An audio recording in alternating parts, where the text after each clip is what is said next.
تعالوا النهارده نعمل مع بعض احلى واسهل وسر البطاطس اللي انت بتاكليها كده من المطاعم، انها تبقى محمره كده وطعمها حلو، وكمان ما تبقاش شاربه زيت. وكمان هنقول النهارده طريقه تخزين، ان انت تعملي ازاي تخزني البطاطس وحطها في الفريزر لاطول مده عندك. يعني ما فيش اي مشكله خالص، يعني ممكن تعمليها من الشهر اللي احنا فيه ده لحد شهر رمضان. هتاكلي منها سحور وفطار اي وقت انت عايزاه. هنعملها بطريقه سهله جدا، وفي الاخر برضو لما تحمريها هتطلع معاكي مقرمشه، ومش هتبقى شاربه زيت زي ما انتي بتقشريها وبتحمريها. لا، احنا هنعمل النهارده طريقه سهله جدا وبسيطه جدا، وبجد هتكلفك حاجات بسيطه خالص، وهتندمي بجد ان انتي معرفتيش الطريقه دي. اسهل واطعم بجد طريقة ممكن تجربيها البطاطس.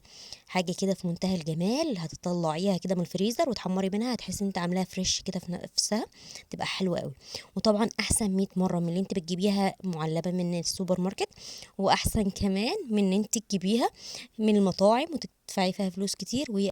ومكوناتها اصلا معانا في البيت بسيطه جدا وسهله خالص. يلا بقى نسمي الله ونبدا الوصفه. بس اهم حاجه، لو اول مره تشوفيني، انا اسمي نورة جمال، لايك وشير واشتراك في القناه. ما تنسيش تضغطي زر الجرس وتكتبي لي كومنتات حلوه كتير. وشكرا للناس اللي اشتركت عندي، وشكرا كمان للناس اللي بتكتب لي كومنتات حلوه. اول حاجه بقى جبت البطاطسايه. بصوا يا جماعه، البطاطسايه اللي هي تحس انها فيها قشره طالعه كده، دي بطاطسايه تحفه. دي اكتر بطاطسايه بجد تتخزن معاكي، وفي نفس الوقت ممتازه في التخزين وفي التحمير.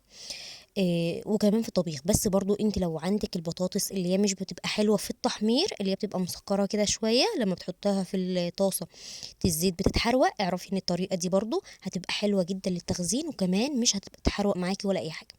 البطاطسيه طبعا انا كنت جايباها وبعد كده غسلتها هنا، يعني انا غسلاها وقشريها بقى، علشان طبعا احنا هنشيل القشر. في ناس ممكن تعملها لك احنا ممكن نعملها بالقشر، بس الكلام ده لو في الشيبسي.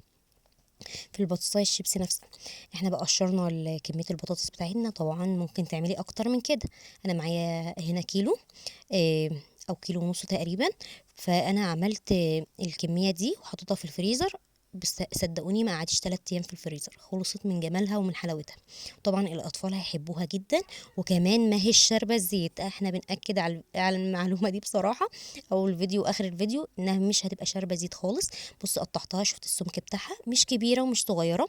وما تعملهاش، ما تحاوليش انها تبقى تخينه كده ولا كبيره. شوفي الصباع البطاطس خفيف، مش كبيره. يعني حاولي تقطعيها، ممكن تقطعيها على بلانشا او تقطعيها على طبق زي ما انت عايزه. ممكن تقطعيها على ايديكي كده زي ما انت شايفاني وانا بقطعها. قطعي بقى الكميه بتاعتك كلها. طبعا احسن احنا قلنا انها ما تبقاش تخينه، احنا عايزينها رفيعه. شوفي كل الكميه عملتها، وبعد كده غسلتهم كويس. وبعد كده هنجيب اهم سر التخزين بجد، اهم حاجه واهم وصفه واهم طريقه ممكن تعمليها. حله فيها ميه على حسب طبعا كميه البطاطس بتاعتك. حطي معلقه خل كبيره، معلقه خل كبيره، ومعلقه ملح كبيره، وكمان معلقه كمون. ممكن تضيفي شطه، ممكن تضيفي اي طعم، وكمان لو في نص ليمونه يا سلام بقى، بصراحه بتبقى تحفه.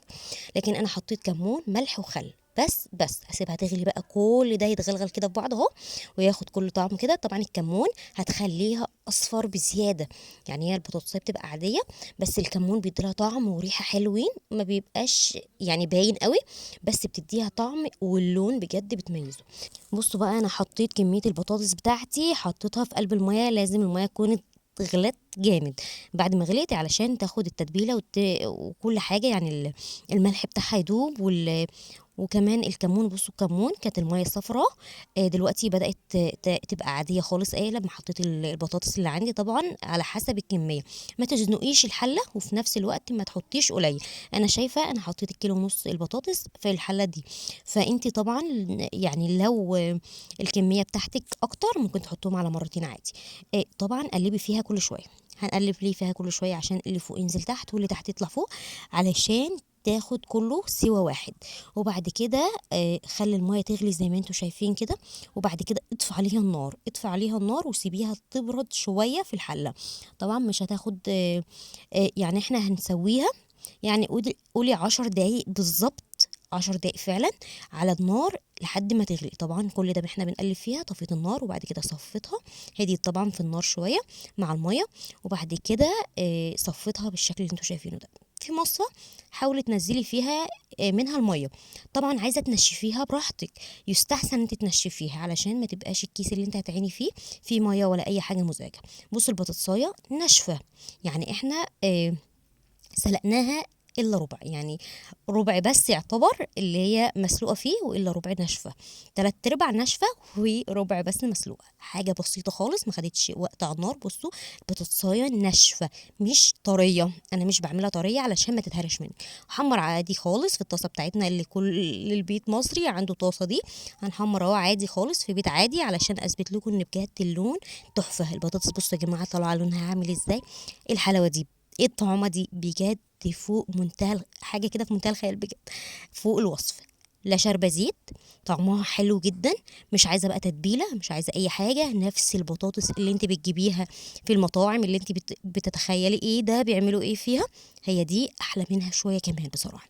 خزني بقى براحتك، عيني منها براحتك، حمري منها براحتك. طبعا للناس الكسلانه زيي في رمضان بقى والكلام ده وفي السحور والكلام ده محلاها بجد، طعمها خطير يا جماعه بجد، هتحبوها بجد. وطبعا كيس اهو بلاستيك خالص، ممكن كيس تلاجة اي حاجة، طلعي منه الهواء، بس اتاكدي ان البطاطس بتاعتك نشفت، لازم تنشف يا جماعه، ممكن بفوطه قطن كده وتنشفيها او في المصفى عادي. دوقيها بقى وقولي لي ايه رايك في الوصفه دي بجد. يا رب بقى يكون الفيديو بتاعي عجبكم، ما تنسونيش في اللايك والاشتراك وتضغطوا زر الجرس، ويا ريت تجربوا الوصفه دي اول تخزينات رمضان معايا، بجد هتنبهروا من طعمها ومن ريحتها ومن حلاوتها ومن لونها كمان.